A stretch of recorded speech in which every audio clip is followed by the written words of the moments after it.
So once again, we're going to use the rational root theorem to find the possible roots, and then we're going to find the actual roots.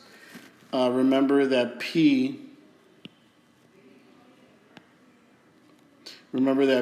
is going to be the possible, these are the factors for negative 21, which is positive negative 21, positive negative 7, positive negative 3, and positive negative 1, divided by Q.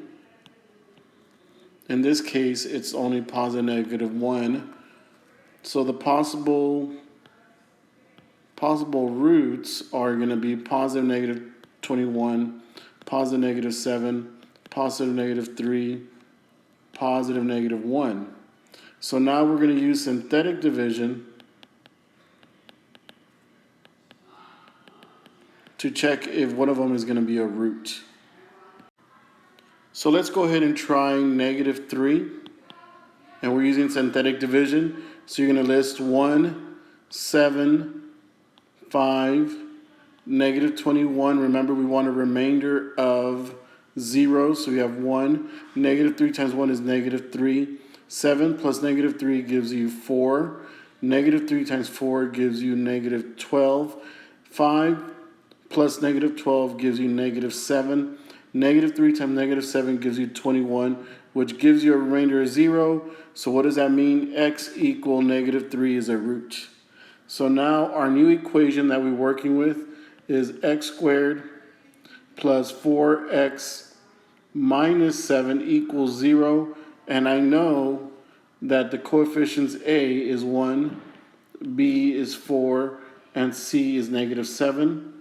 So we're going to use a quadratic formula.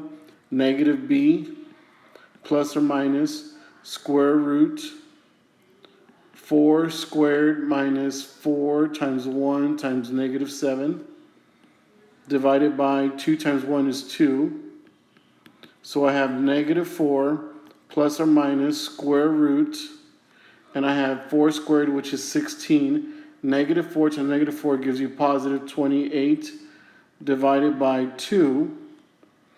So x equals negative 4 plus or minus square root of 44 divided by 2.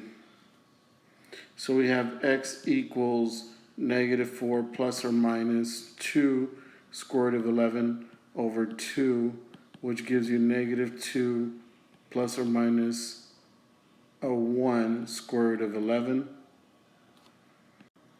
So once again, we're going to do example number 6, and we're trying to find the roots, and we know it's 3, so we know it's going to be 3 possible roots or 3 roots. So we need to figure out what are our possible roots. So we have P, which are the factors of 30.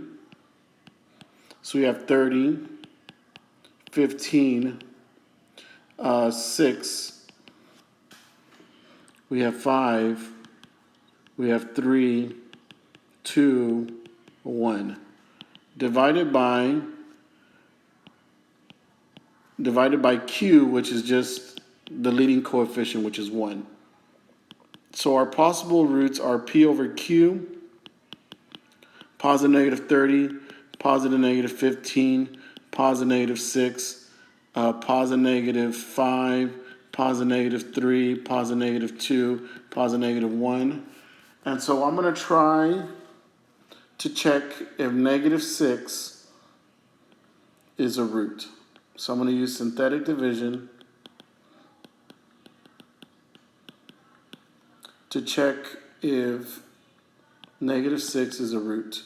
So I have negative 6. I'm going to have 1, 6, negative 5, negative 30, and if it comes as a remainder of 0, negative 6 times 1 is negative 6. 6 minus 6 is 0. Negative 6 times 0 is 0. Negative 5 plus 0 is negative 5.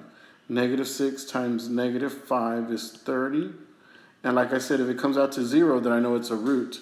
So my first root, and I'm going to list them up here, my first root is x equals negative 6.